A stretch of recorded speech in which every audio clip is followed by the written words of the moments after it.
Thanks for joining us on Coast to Coast Pest Talk. Let me show you how to set a mouse trap.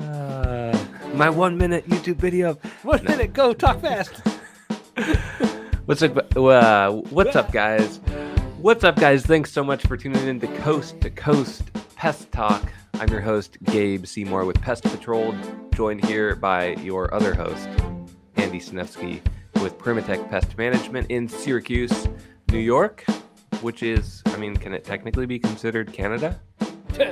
Practically. Yeah, we're in like the northern part of New York. We're kind of central New York is technically, but yeah, I think from my house to the Canadian border, if you take the long way, is like an hour 10. It's not bad. Something like that. Yeah, up to the St. Lawrence River, that sort of area. Yep.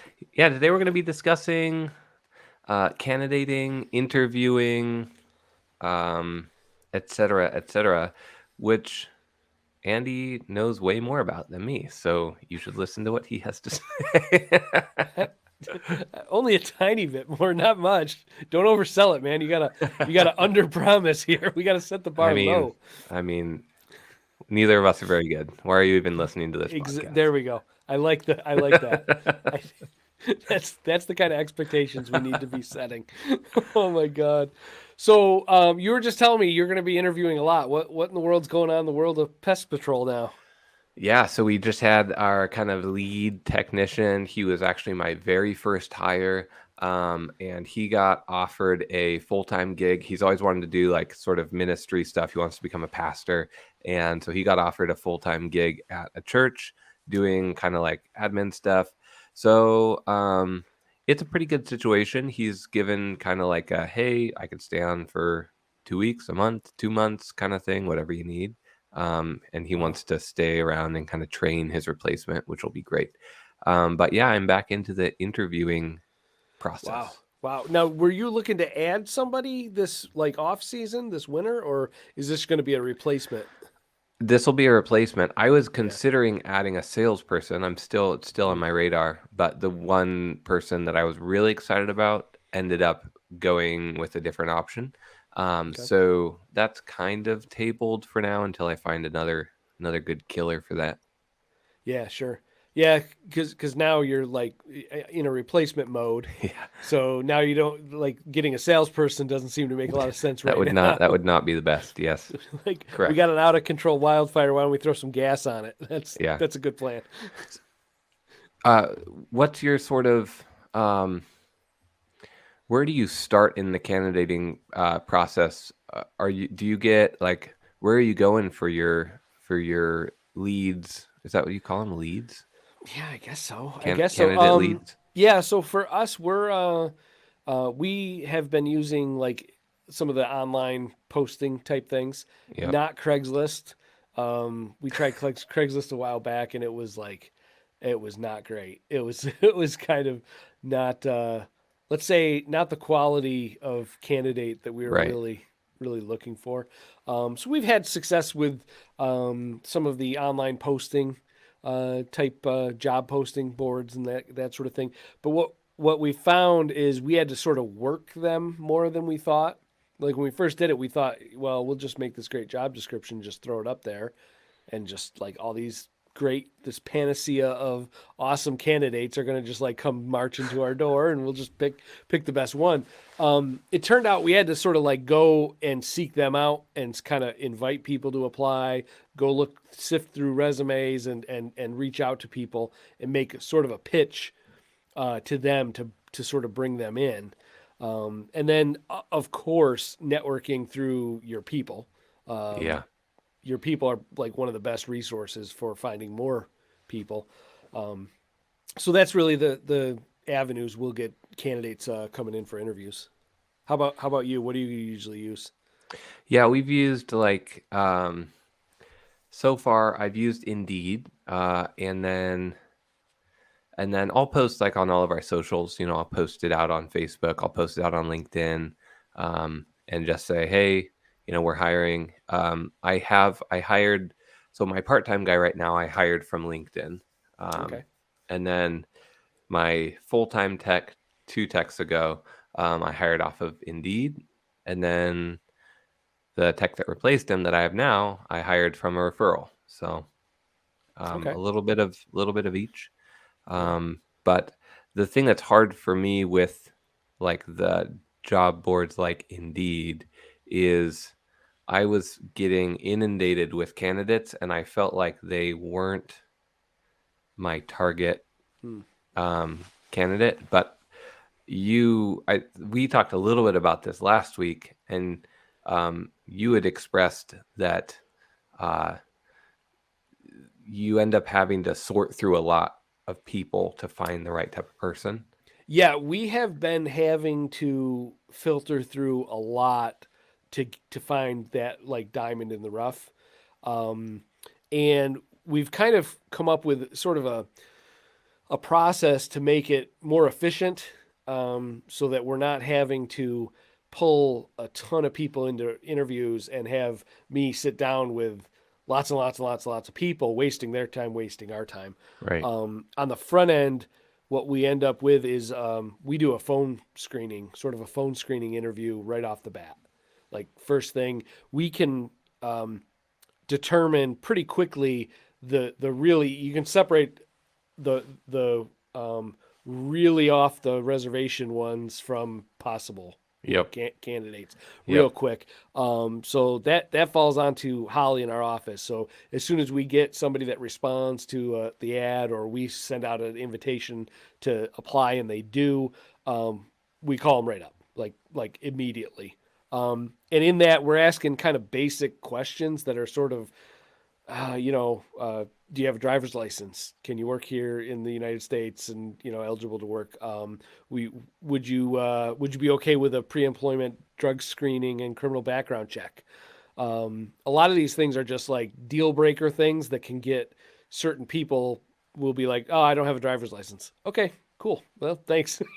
We didn't pull them in to, Right. schedule an interview, sit down to find out they didn't have a driver's license. We request a resume, and we request that they bring a references, Yeah. three references to the interview. So that's another thing there where when they come to the interview, if they didn't bring a resume of any kind, didn't bring any references, okay, you had your first assignment and you failed that assignment. So we're kind of Probably not going to work out. we're kind of good here. I like to get the resume if I can beforehand to sort of take a look at it. Now, when you interview somebody, what's your strategy? Do you have like a way you approach it, or do you kind of freewheel after it?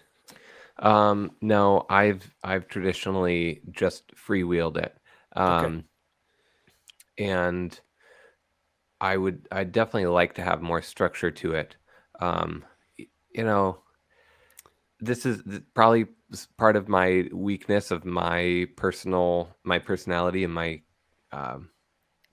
giftings is I rely a lot on my gut, Yeah. and which ends up getting me into trouble sometimes. But yeah, that's generally what I do when I'm interviewing is Yeah. if I get a good gut read from them, like I'll let a lot of things slide if it checks the gut card. Yeah. Wow. Wow. So a word of warning on that. If you could run into issues with your state. Oh, Yeah. So there could be like discrimination type consequences, even if you weren't. But if you don't have sort of a system and kind of a pattern that you're using that you can sort of verify, hey, I interview people this way, and I ask sort of, it doesn't have to be completely scripted, but if you can have some documentation that's like, here's our strategy for interviewing people, these are the types of questions we ask, this is the order, you can protect yourself from appearing like you're asking people, one person certain questions and another person not because of whatever protected class they're in or whatever, Yep. those kinds of things. I think we should have probably at the beginning said this, but I'll say it now. We are not HR professionals, you and I.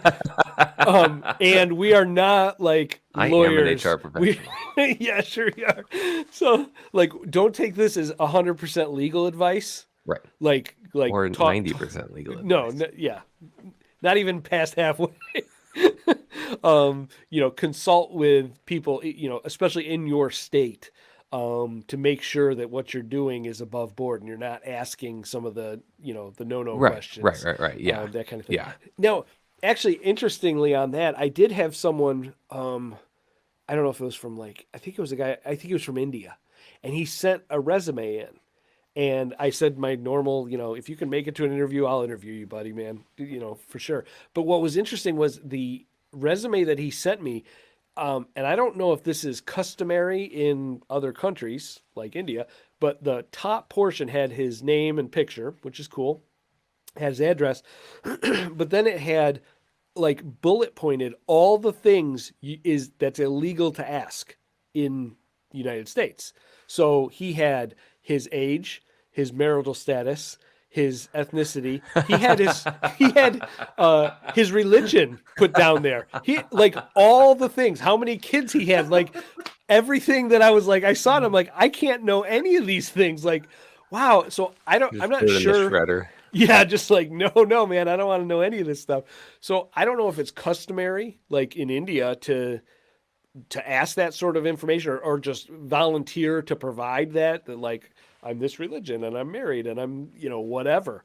Yeah. But it was striking how different that was compared to what we see here. Yeah, totally. And yeah, it's a hard balance. I certainly want to have more processes in place for that, and just Sure. in general for a lot of things, which we're getting a lot better at, by the way.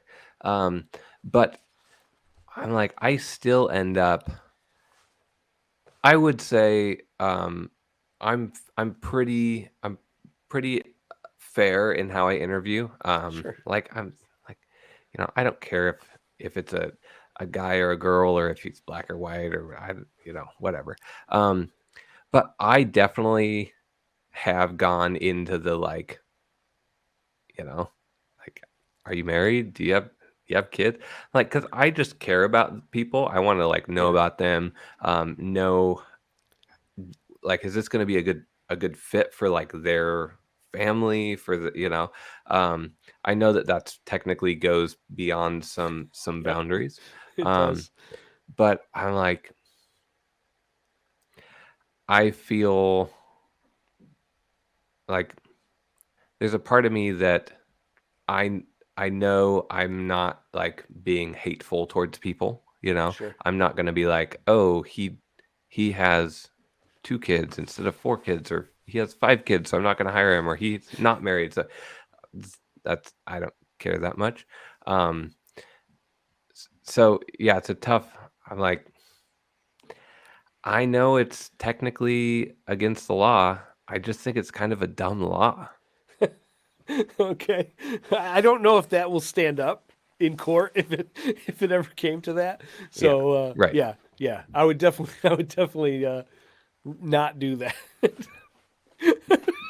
That's just my personal advice on that one. Oh my gosh. Yeah, it's tough. Yeah. I mean, I know there's question. You don't have to ask. There's a whole slew of questions you don't have to ask during an interview. Yeah.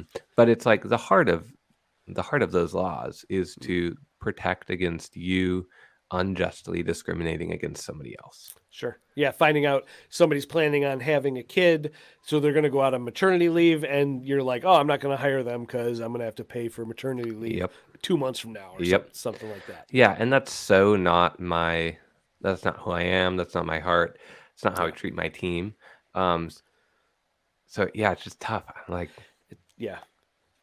It's hard because while you may know that, someone that is interviewing may not really know that. Yeah. They may go, yeah, this guy interviewed me and he asked me about, what my plans are for having a family, and then I didn't get the job. Right. It was because of that.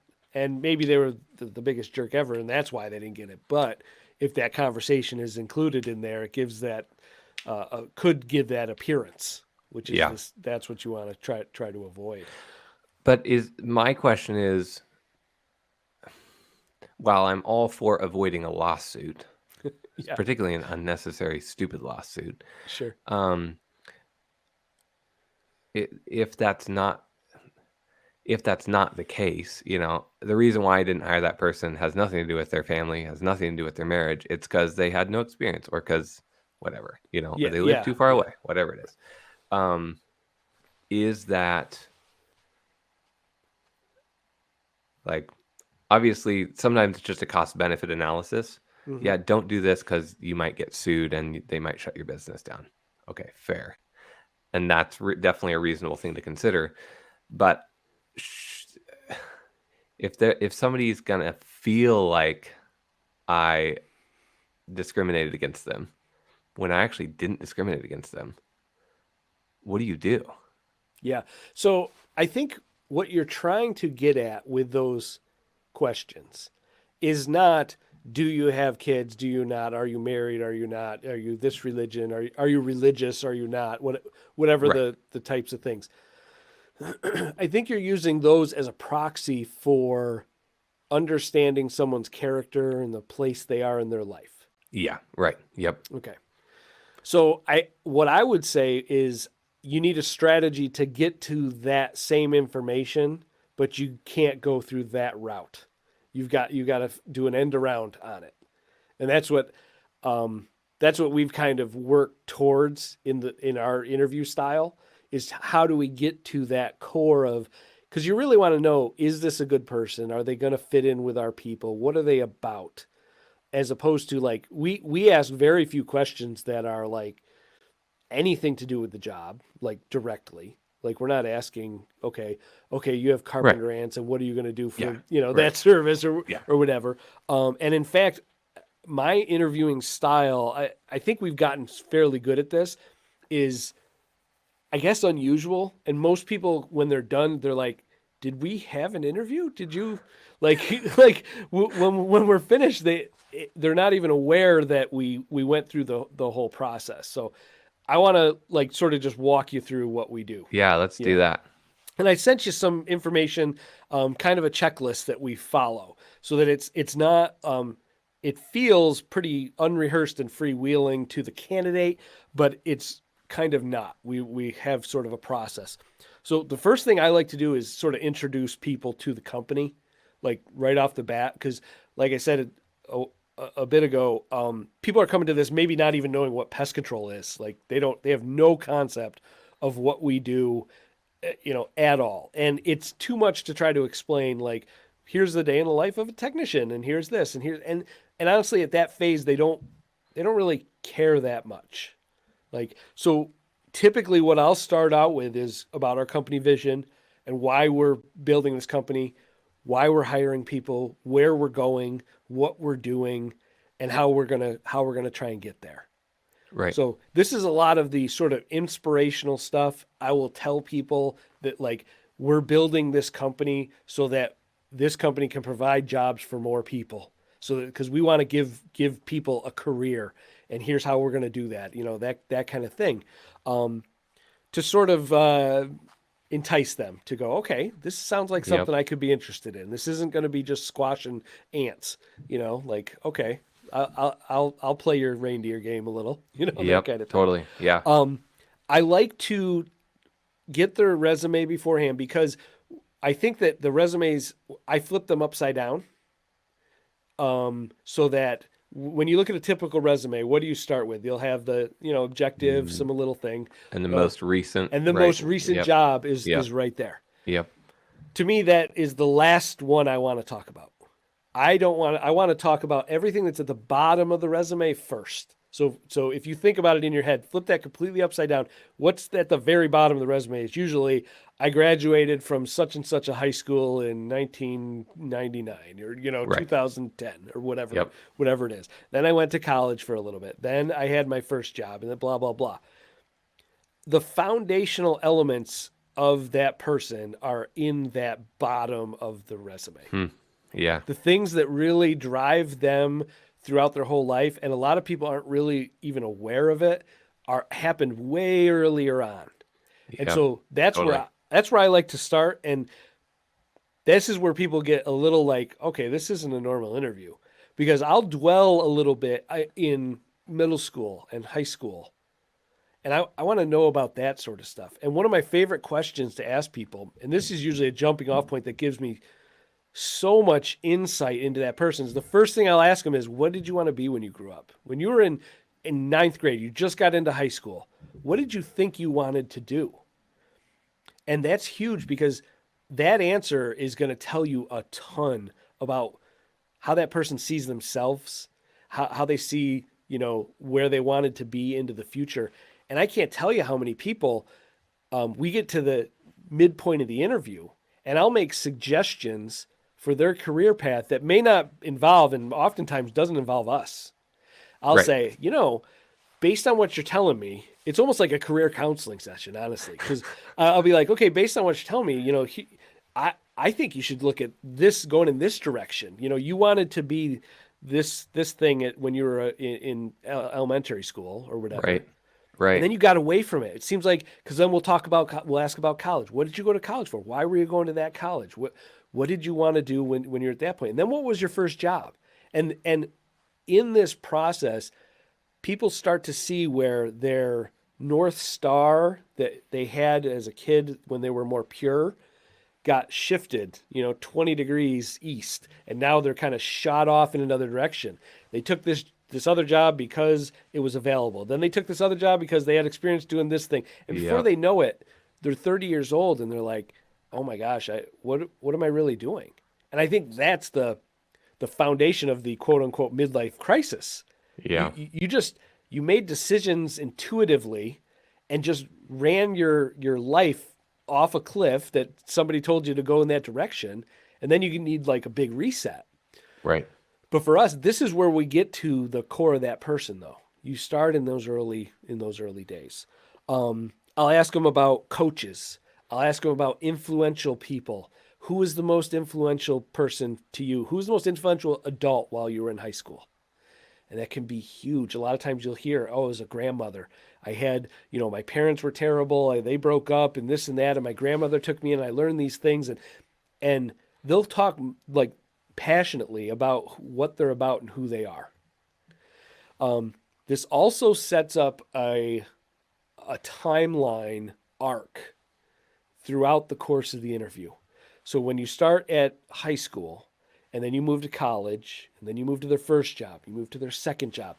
If somebody has had bumps in the road, they ended up going way off the rails, ended up in jail. They had a felony. They whatever, got into alcohol, had to go to AA, these sorts of things.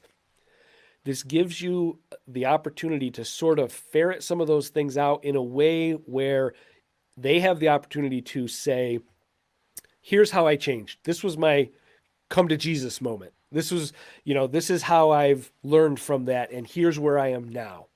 We'll have a lot of interviews that people can't come up with a coherent arc that shows how they changed from the mistakes they started making in high school and college and their first job and they got fired and then this and to today. If they can't have an arc that shows where was that hinge point, where did you, and then be able to look back at it, they haven't yet. That's right. Yep.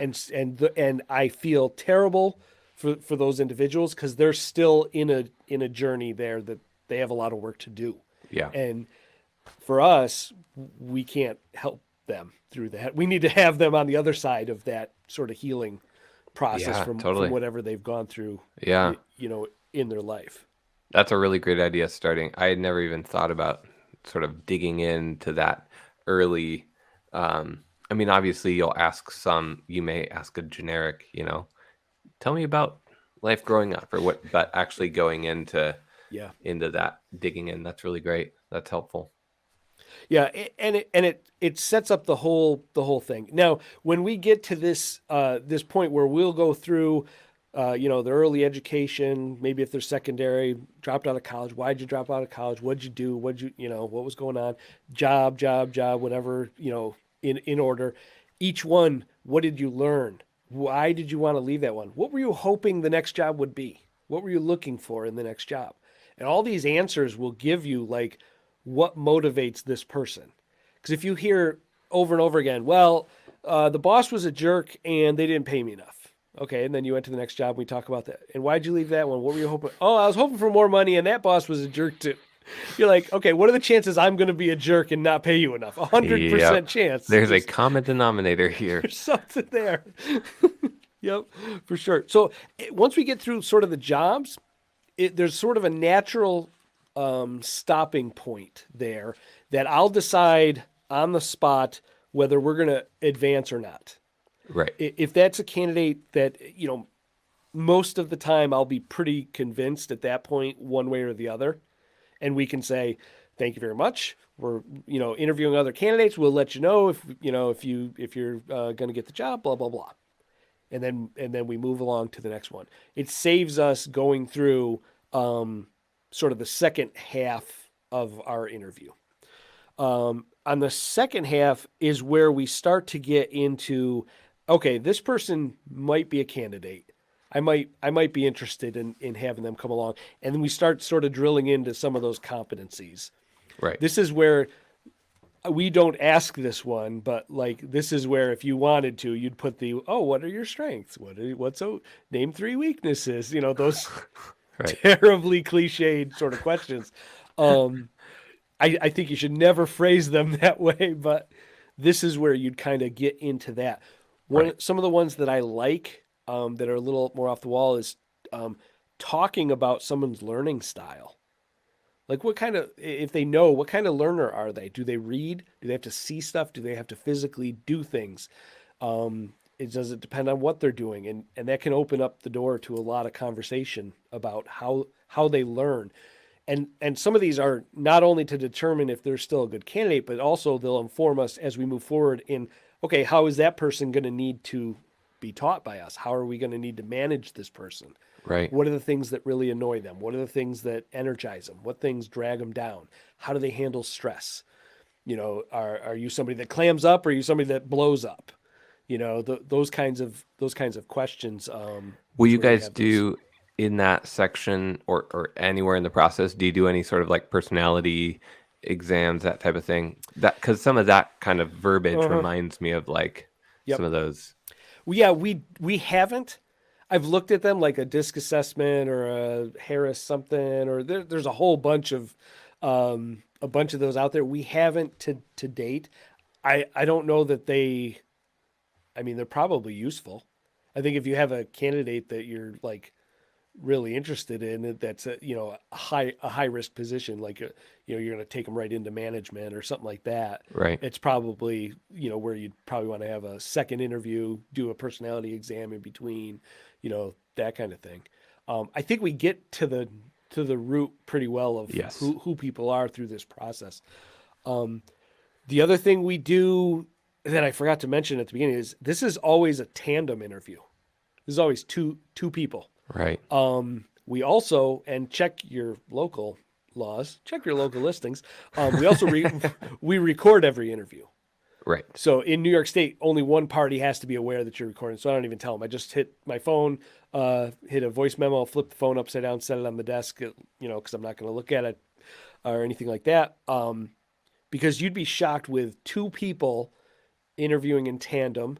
One person's listening, one person's kind of preparing the next question, one person's taking notes on something you're hearing different things. And then even with that, you will go back and re-listen to the audio recording, and it's shocking how much you miss. Yeah. Like when you're intently listening, you'll go back and listen, and they'll say something that you go, oh my God, I didn't hear that person say that they stole a car and were in jail for 3 years. It just boom, the stuff that you miss is they're really a real smooth talker, Yeah, they're real smooth. So we'll listen to those recordings, but the tandem interview is great. I interview Holly, my wife, and I will interview people together, and we're very different. We come at things at different angles. So we'll ask, completely different types of questions and whatnot. And a lot of times the two of us will catch different aspects of what they're talking about and want to drill into certain things. So do you guys have, when you do it, do you have sort of like general questions that you tend to ask, general questions that Holly tends to ask in that?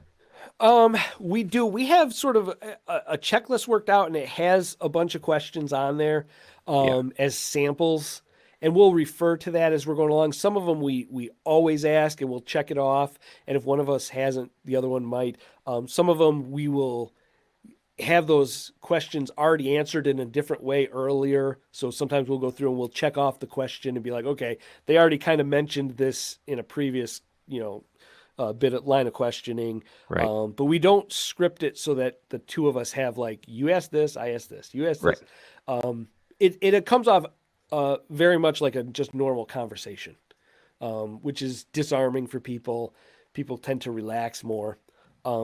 The other thing that's a little unusual with this is if we go through the entire, we call it sort of there's a primary interview, and then if they pass that, we go into the secondary interview. It ends up being usually about an hour and a half.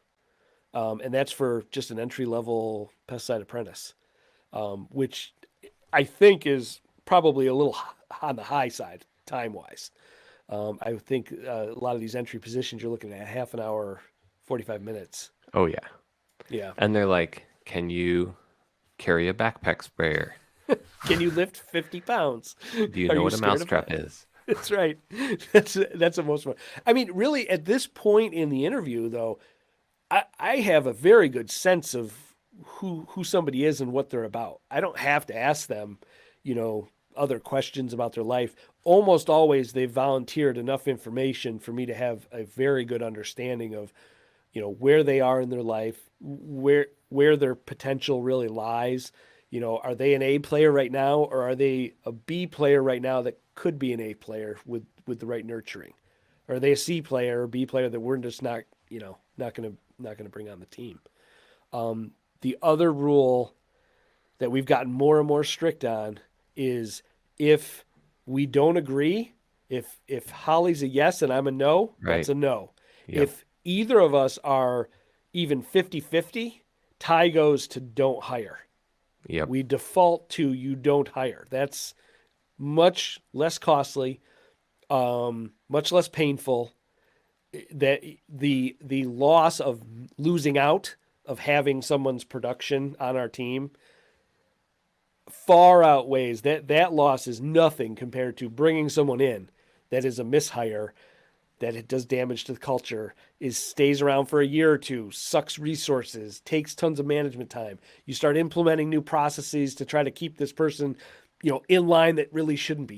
You default to don't hire until that person comes up and you go, yes, that's the right person.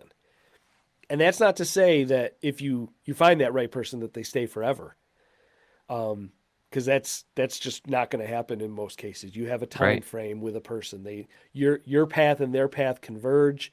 You walk alongside each other for a while, and then a lot of times they'll go off into a new direction. Like your guy has a new path that he's going to be on, and that's fine. That's why you're always recruiting, always hiring, always building the bench, because that's okay. They'll come along. You'll both enrich each other's lives. Hopefully they leave better than they arrived. And that's really, really the goal. Yeah. What I'm struck with when I compare just what you've described in your interviews versus my interview process is I think regardless of the discriminatory stuff, which obviously I'm not doing well,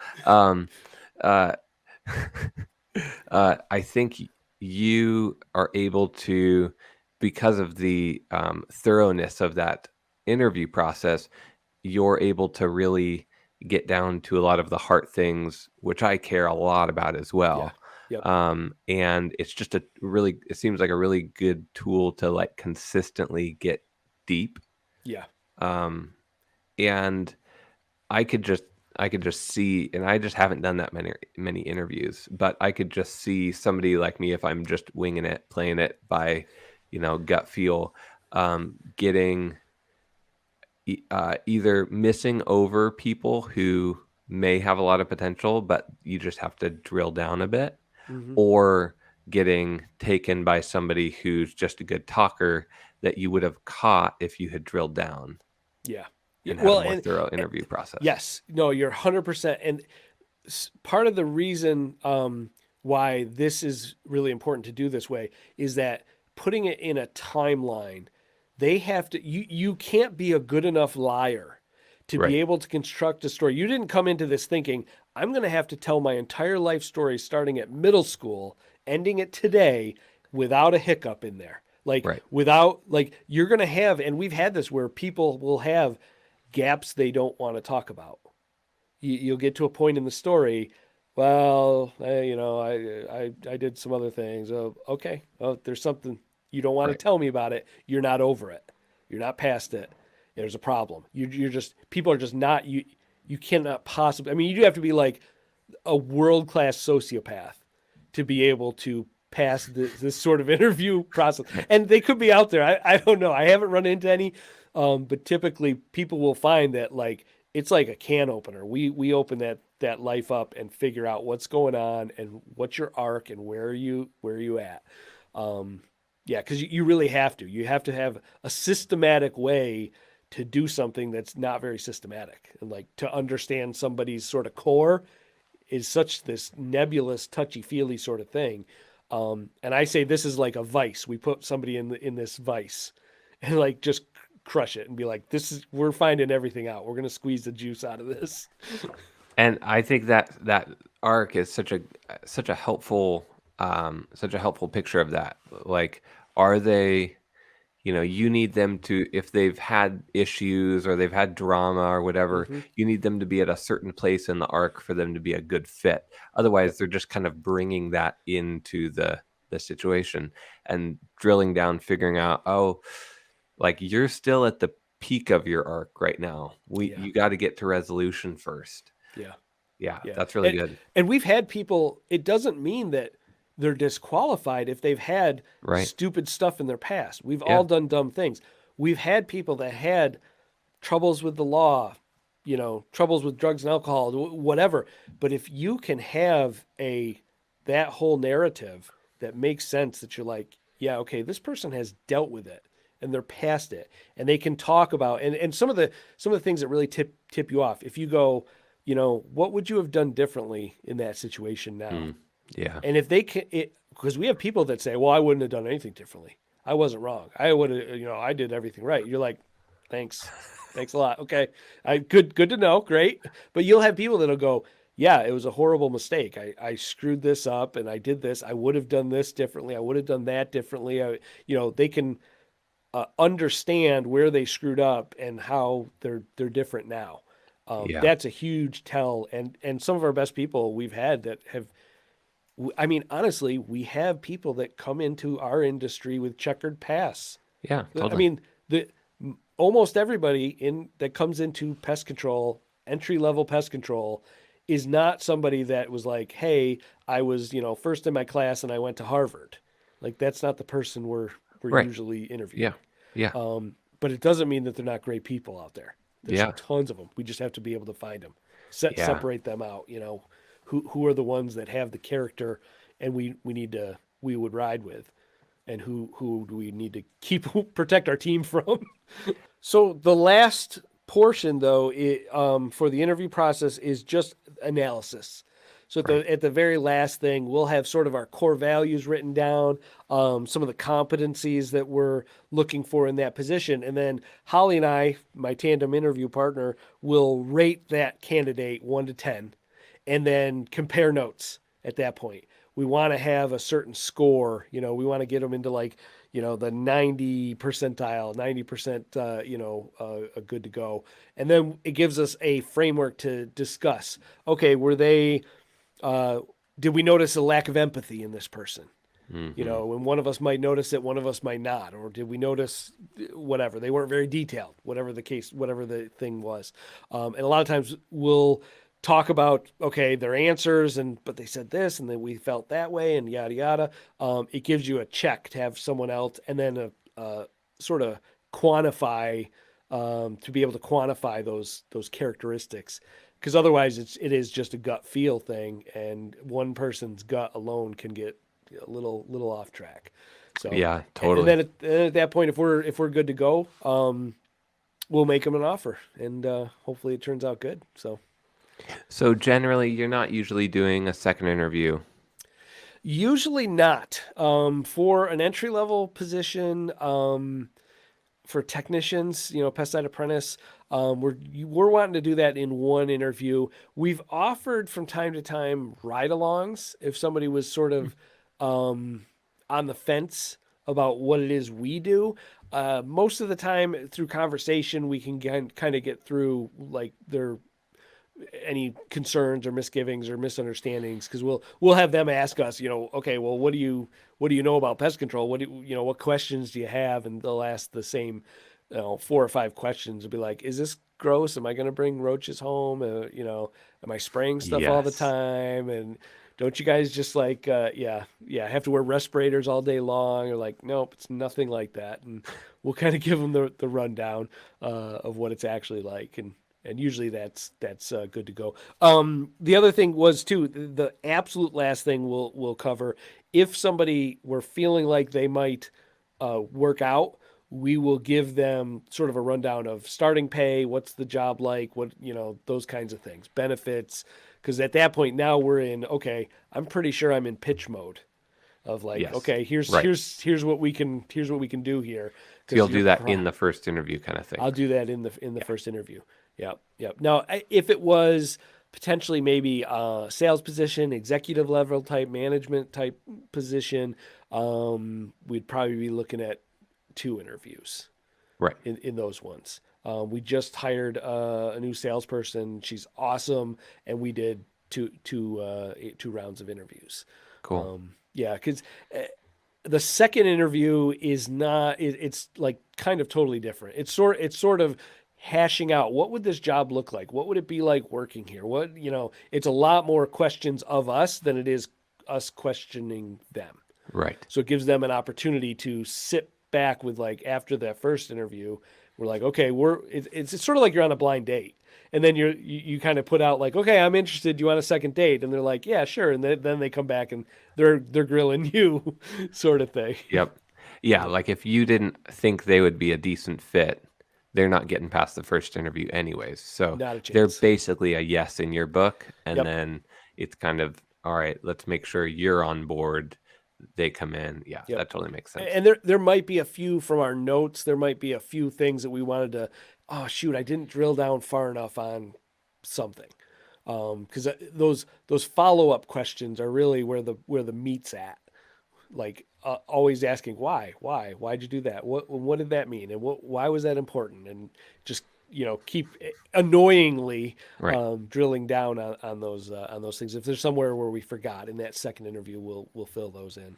You tell them, I actually forgot to ask you a bunch of discriminatory questions. Could you come back to the office? Yes. Are you pregnant now? Are you planning to get pregnant in the next 3 months? Oh my gosh, no. Like, it's not discriminating. I ask that to men and women that come in. All right. Great, guys. Thanks so much for listening to this episode of Coast to Coast Pest Talk. Don't forget to join our LinkedIn group, which is Coast to Coast Pest Talk on LinkedIn. And we're going to be posting all these there, trying to get some good conversation going in the pest control industry. So if you're in the industry and you'd like to be part of it, or if you're not in the industry and you'd like to be part of the group, feel free to join and Andy will let you in.